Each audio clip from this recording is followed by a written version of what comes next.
Well, my name is Pastor Judy, and I'm so happy to be with you this morning. I first wanted to draw your attention to the notes. Did you guys get notes? Fill-ins? Well, here's what I want to say. It's something unique this morning. I don't have any of the answers or the fill-ins for this. None. Zero. And you're like, why did you pass them out? That makes no sense whatsoever. Well, it actually does. Because I'm hoping that you will do the fill-ins. Because it's better if you fill it in.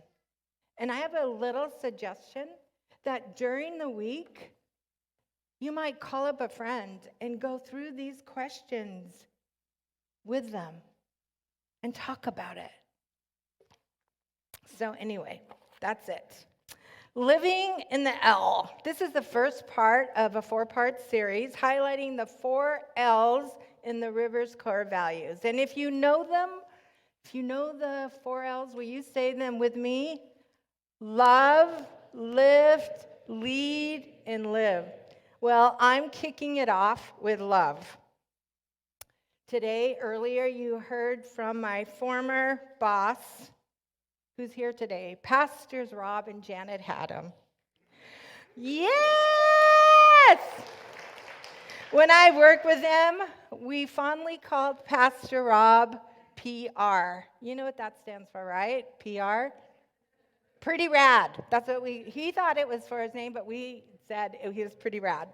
And Janet and I call each other Blue. We call each other Blue, and it's a cautionary tale of Carpentry Beach and the movie Blue Crush.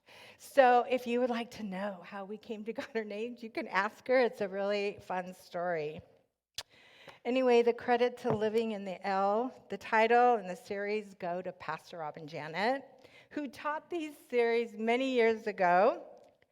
God loving us, we loving God back, and that love flowing out to other people, right? I borrowed the phrase from them and taught Tuesday night Zoom call. We did Living in the L. And so if you did your homework back then, you guys have a head start. So no one, I just want to state the obvious that no one but Jesus could have ever set up today. That 28 years ago, last September, I got hired by Pastor Rob and Janet Haddam. They taught this series, Living in the L. Then I taught it, and now they're here listening to me teach their series. And so there's no pressure whatsoever, right? Oh my gosh! You guys pray for me. He has a PhD. So I'm going to try my hardest to make you proud. To make Jesus proud. Make Jesus proud. That's what he would want for me to make Jesus proud. And Janet would say, it's not about you. And it's not. It's about Jesus today. The first one in our value is love. Right? We just said it, love. Love has become such a common word. Would you agree with me? Like, love is so common. We use it for so many things. We use love for so many things. This came to Dennis and our attention several years ago. We were getting ready to go on our anniversary, and we were trying to decide where to go. And we started talking like this. I love the fish house. I love the fish house too. Let's go and have the lobster. Oh, what about Via Vi, the calamari? We love our calamari. Then we were like, what about Grappalos? Their pasta is amazing. We love it. Dennis looked at me and he said, we use the word love a lot. We love pasta. We love the beach. We love to walk. We love sunsets. We love the fish house. How do we differentiate love for all those praises from Judy, I love you. Jesus, I love you. To our kids, I love you. How does it carry the same weight? And he said, how about if we start using other words to describe those things instead of love? And that is my hope today, that I would in some way be able to differentiate the word love from the common way we use it and take it to a place of holiness. Christ being our only true example of what true love is like. So you want to go on a journey with me today? It's going to be interactive, so I'm hoping when it comes to interactive that you guys will talk. To understand what real love is like, we have to realize what God is like. And for that, we can look to John 14 in the text where Jesus says the following. Anyone who sees me has seen the Father. The Son is the radiance of God's glory, and he exactly represents his nature, upholding all things by his powerful word. So Jesus has the exact nature of God. So to find out what God is like, we look to Jesus. Jesus came to heal and expand our picture of what God is like. Jesus came to heal and expand, make bigger, heal us from what we believe God is like. So if we want to know what God is like, we look to God and the way he loved and lived. And we'll go to our text today, which is from Luke 15, the Prodigal Son.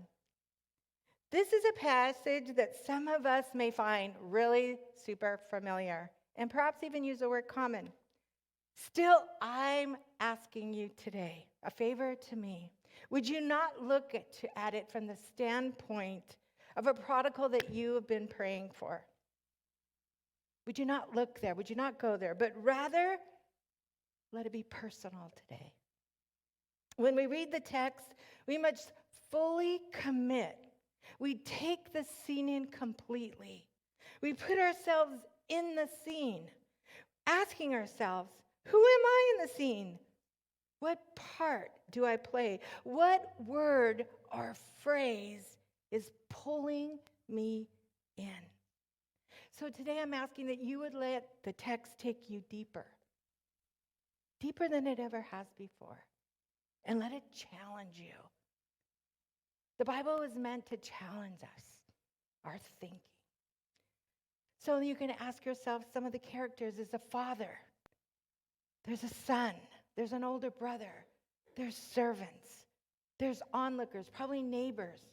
There's the people that Jesus is telling the parable to. As I read this, take it in. In this text, Jesus is teaching how it should look and what it could look like when we came home to him, and how we should behave when someone comes home. As people at the river, we do a beautiful job.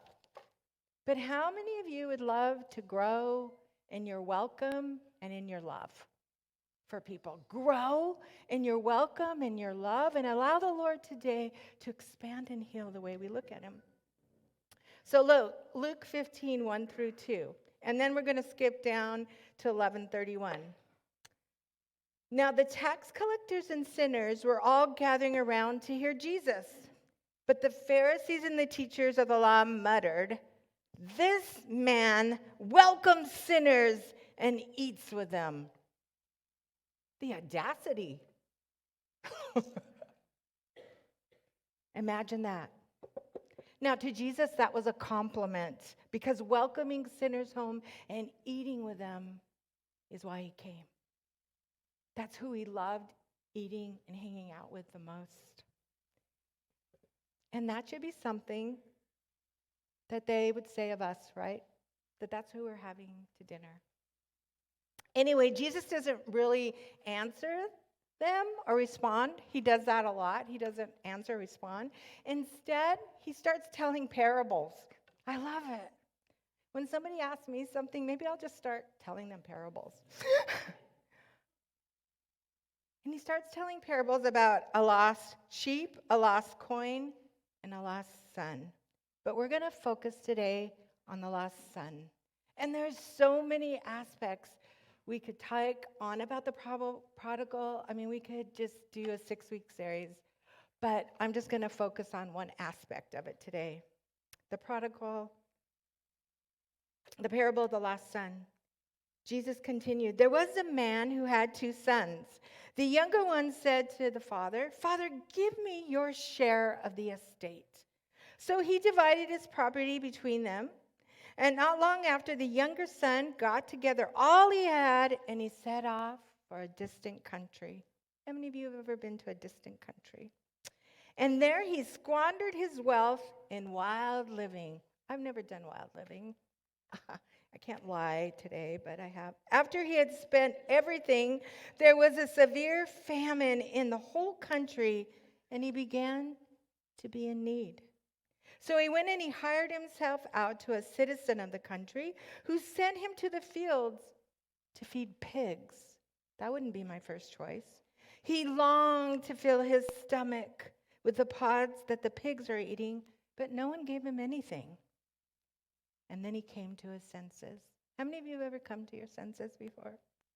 And he thought, how many of my father's hired servants have food to spare, and here I am starving to death? I will set out and go back to my father's house and say to him, Father, I have sinned against heaven and against you. I've said those words before. I'm no longer worthy of being called your son. Make me one of your hired servants. So he got up and he went to his father. I remember the day I got up and went to Jesus. How many of you remember that? But the father said to his servants, But while he was still a far way off, so he wasn't close, so that just tells us what? That the father was looking for him, right? He was still far off. While I was far off, the Father was waiting for me. He was running to me. But while he was still a far way off, his father saw him and was filled with compassion for him. He ran to his son and he threw his arms around him and kissed him. Probably not what he was expecting, right? The son said to the father, Father, I've sinned against heaven and against you. Therefore, I'm no longer worthy to be called your son. But the father said to the servants, quick. You notice the father doesn't respond to the son. He says, quick, bring the best robe, and put it on him. Put a ring on his finger and sandals on his feet. Bring the fatted calf and kill it. Let's have a feast and celebrate. For the son of mine was dead and was alive again.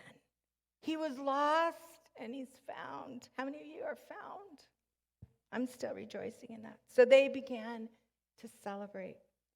Meanwhile, the older son, another character, when he came near the house, he heard the music and dancing. So he called to one that was said, and he said, what's going on? Your brother has come home, he replied, and your father has killed the fatted calf because he has him back safe and sound. The older brother got angry, and he refused to go in. So the father went and pleaded. Listen to that word, he pleaded with him. But he answered his father, look, all these years I've been slaving for you and never disobeyed your orders. Yet you never gave me even a goat so I could celebrate with my friends. But when this son of yours, who squandered your property with prostitutes, comes home, you killed the fatted calf. My son, the father said, you're always with me, and everything I have is yours. But we had to celebrate and be glad because this brother of yours was dead and is alive. He was lost, and now he's found.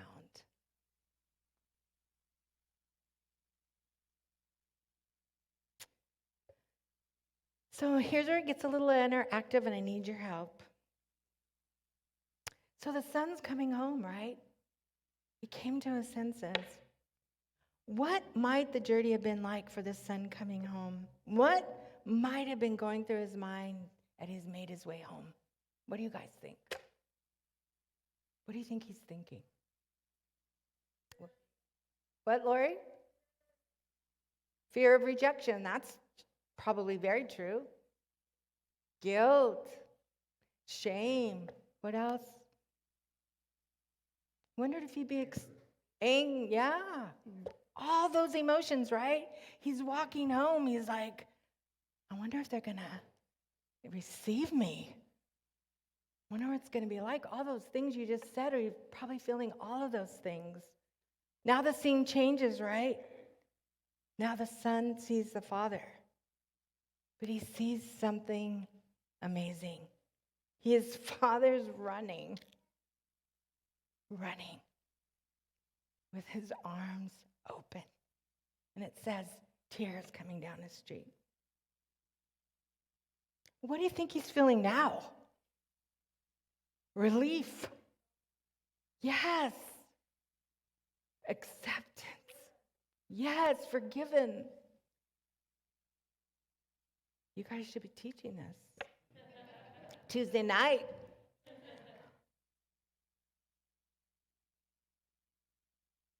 Then the son comes up. And he says, Father, I've sinned against you. Therefore, that scene changes. I am no longer even worthy to be your son. But the father doesn't answer and just tells the servants, go get your robe, go get the ring, and go get the sandals and kill the calf. What do you think the servants are feeling? What do you think they're thinking about? Do you think they're puzzled? If I was there and I was a servant, I'm like, whew, if something like that ever happens to me, I know how I'm going to be welcome home, right? The servants are probably like, wow, this guy I'm working for is amazing. If I make a mistake, I don't have to be afraid. Look at the way he treats.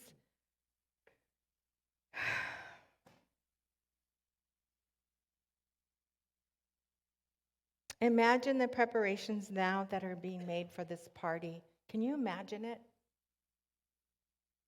Can you imagine it? The grandest of all celebrations. The father's not holding back. Imagine the onlookers. Not only the older brother, but what about the neighbors? Neighbors always know what's going on, right? Nosy people, we have them all around. Friends, perhaps they were puzzled. What in the world is going on? But what about those listening to the parable? Remember, there's people listening to the parable. They might be upset, right? Puzzled, even mad. This welcome, that love is so extravagant. Is this going to the guy, the son who squandered it all? Shouldn't we withhold it until he's earned it? I'm just saying. Shouldn't there be some sort of scolding? Something of that kind? The outrage. What about you and I? What are we thinking? He squandered money, went to and then we have all kinds of feelings around this parable, don't we? There's not just one. We're entitled to more than one feeling around it, right? It's complex. As we take this scene in, where are you? Are you like the father who can hardly wait to restore his son? Or maybe like the older brother, going, wait a minute. I've been good. I've done everything right my whole life. I've got saved at Camp Cedar Crest, and I've never gone wrong since then. I've heard lots of testimonies. I always wanted that to be my testimony. It wasn't. Are you that person? Are you the older brother? Or are you the servants? Are you the people listening? How dare he give this all away? And what if he does it again? Or perhaps you are the servants just puzzled, like, what's going on? It's interesting, isn't it? When we break it down, the characters, as you let the scene take you in and change you, allow you to go to whatever person you are. None of it's wrong, right? It's just we all have a part to play in that. So I want to stop for a moment and talk about the father's instructions to the servants. So the father says three things, right? And the first one was the robe. Tuesday night, this was in your homework, so you know this, the robe. The father instructs his servants to quickly run, he says, get the finest robe and put it on his son. A robe in the Bible time signifies the father's honor. Honor he intends to now bestow upon his son. The father didn't wait until the son to shed his filthy rags or even take a bath. After all, he'd been working with pigs, right? And he'd been walking home. But he doesn't say, go get a bath, go get cleaned up. He tells his servants, run, go get the robe. So he doesn't tell his son, let's put some new clothes on you, take a bath. We imagine he smelled. But he takes the robe of honor and puts it around him as quick as he can. So here, in this part, we have a hint of what Jesus did on the cross. The Father is, in fact, covering his Son.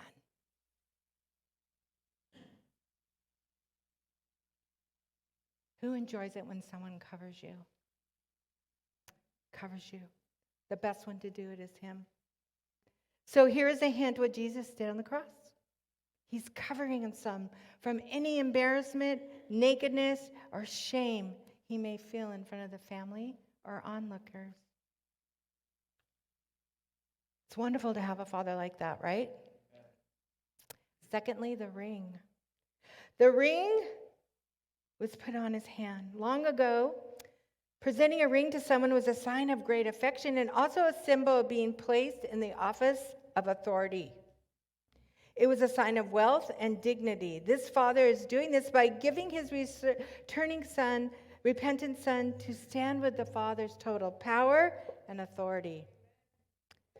That has to be utterly shocking to those listening to Jesus tell the story, right?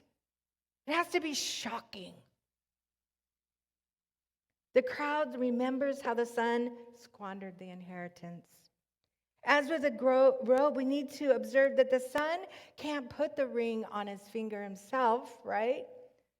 It has to be placed there by someone else. In this case, the father's orders. It can't be put on by himself. Can you imagine the chat of the room as Jesus tells the story? What the heck is going on? What kind of love is this? What's going on? The Sandals of Sonship. I left my other one at home, but the sandals, are my favorite part. They are the favorite part because it's the favorite part of my story. He covered me. I walk in his authority, but the sandals. In a sense, the sandals would seem trivial compared to the elegance of a wonderful robe and the powerful signet ring.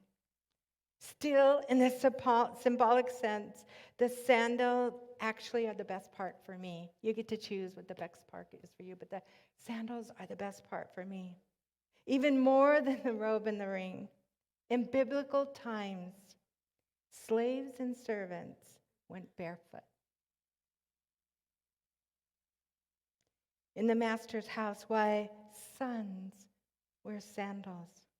With a simple pair of sandals, the father declares the complete restoration of his sonship. The robe and the ring point to it, but the sandal completes it.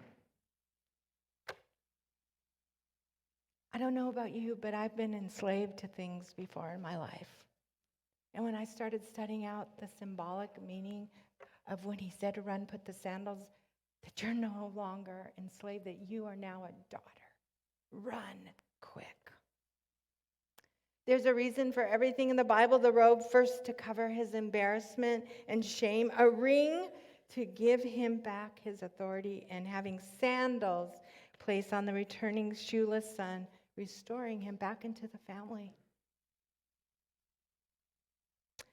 As Jesus continues to unfold his story, it's time for the Father to celebrate the return of his Son in a public way. I didn't see this till I was studying it. In a public way. The Father does a celebration that publicly restores the Son. So restoration is public. When we come home from far away, it should be shared because then everyone gets in on the party. Everyone gets to celebrate. Jesus seems to be telling us that God is not mad at us. The son walking home from far away, maybe thinking he's mad at, but what Jesus is saying in this story is, God's not mad at you. So what do we do with that? So many of us walk around with the feeling that perhaps God's mad at us. If he's not angry at us, then what's our excuse for not coming to him? If he's not mad at us, what's our excuse? So the first part of living in the now, we must come with a repentant heart and receive his love and then allow the Father to restore. We can't restore ourselves, can we? We saw where the Father was the one who put those things on it. I've tried to do it. It doesn't work. That kind of restoration comes only from the shedding of blood. And then, and only then, when we receive this kind of restoration, can we restore others. Because we first have to experience that. Right? Whether we restored from a lot or a little. When we talk about sin, we always talk about something drastic, don't we? Like drugs, alcohol, sex, abortion, homosexuality. We go on and on, right? We talk about those. I may think that I, Judy, may have a more acceptable sin, like judging someone or thinking thoughts that I think only I know about, or holding a grudge about from someone that really deserves it, withholding love from someone. But that is still me being a prodigal. I may not be with the pigs, still I'm not home. Am I home if I'm around the block? Nope. If I'm on the porch of the house, am I home? No. I might be on the property, but I'm not home. In the end, whether we're in the pig's pen or a block away from home, when we act like that, I am simply leaving my Father's house and his love to enter someplace outside of his love. But when we come home and we allow him to cover our shame, restore our authority, and reclaim our sonship. Today, we heard about an incredible Father, and you and I can start listening to that voice that says, you and I are the beloved. Amber's the beloved, Joe's the beloved, Rebecca, you're the beloved. Michelle, you're the beloved. We could start listening to that voice. This is, I'm the beloved. And when we live from that place and don't allow ourselves to live from any other place or any other voice, but from the only voice that matters, and we settle it. I used to let other voices tell me who I was all the time. Then and only then can we learn the first part of living in the L. Allowing ourselves to be loved, and then and only love can we love like that. Because it's no longer us loving, but it's him. Once we've experienced that kind of love, and most of us have, we can empower our others to live like he does. It is, if we want to be like Jesus, if we want to be like Jesus, if we want to live like that picture we just saw of the Father, we have to adapt the lifestyle of Jesus. The rubber meeting the road. If you notice, the Father doesn't shame the Son upon his return. It's quite the opposite. He covers his Son with words and actions. You don't hear, where have you been? And what have you been doing? You stink. You're an embarrassment. We don't hear any of that. Because we don't hear that in the parable, it may rub us wrong, right? We may go, what? But I certainly love it when it's for me. But if it's someone else sometimes, but I love it when it's for that. Perhaps that would make us mad. The Father is only glad that the Son is home, and he chooses to celebrate that. There's time for other conversations with his Son, right? But first, we celebrate the return. My friend, this is what the world needs, and the world may think that we're waiting here with judgment, but we're not. We today, you and I, have allowed the text to take us deeper, haven't we? How many people have allowed the text to take you deeper today? And further in, so that it's not just this sweet little parable that he's telling us how I treated you, Judy, how I've treated you. You now go and do the same. We've allowed the text to stretch us, and change us. When my kids were younger, they had growing pains and it hurt. We'd rub their legs. Feels like that sometimes. He's stretching us and changing us. Because God wants everyone to come home.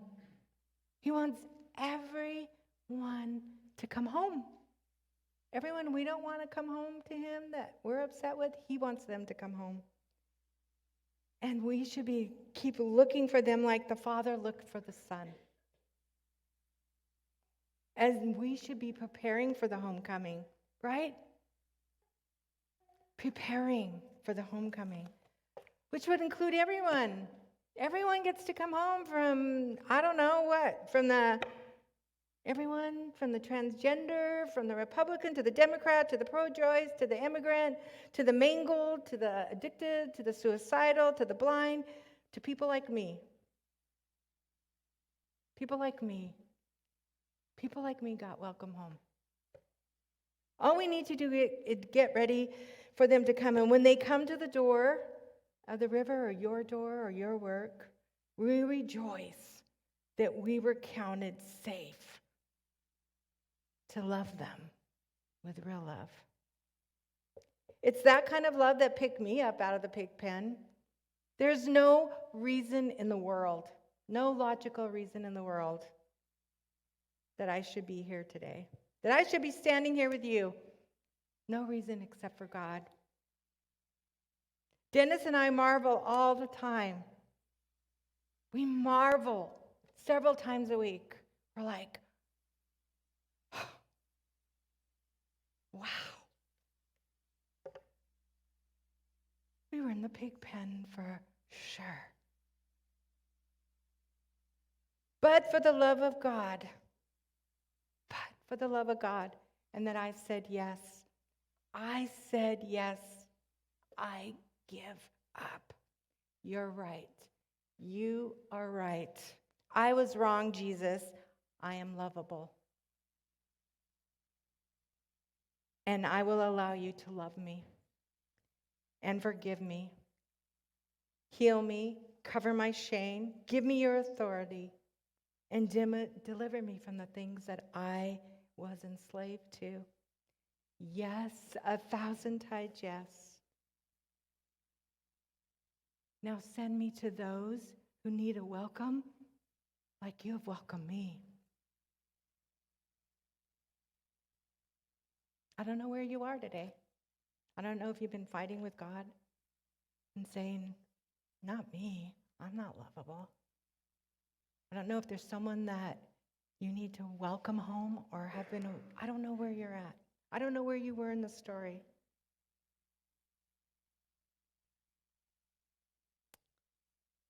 But we have the honor to run to those that are on their way home and walk them all the way home with no hesitation. The Father did not hesitate. He ran. God did not hesitate when he saw Judy Morelli give her life to the Lord, and he knew everything. He ran. He didn't saunter. He didn't hesitate. He didn't say, when you get better. He didn't say any of that. And he covered me. It's good to look back.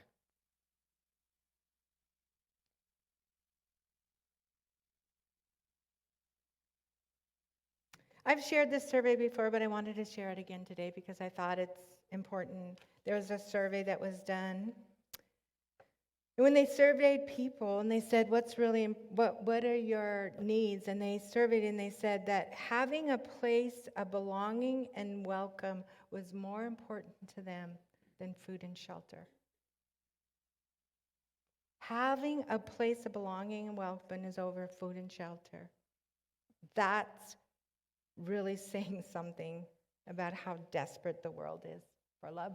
The worship team can come up. I forgot to say that. Anyway, the worship team can come. I have one more thing to say and we'll be done. Really talk these over with a friend. Go deeper.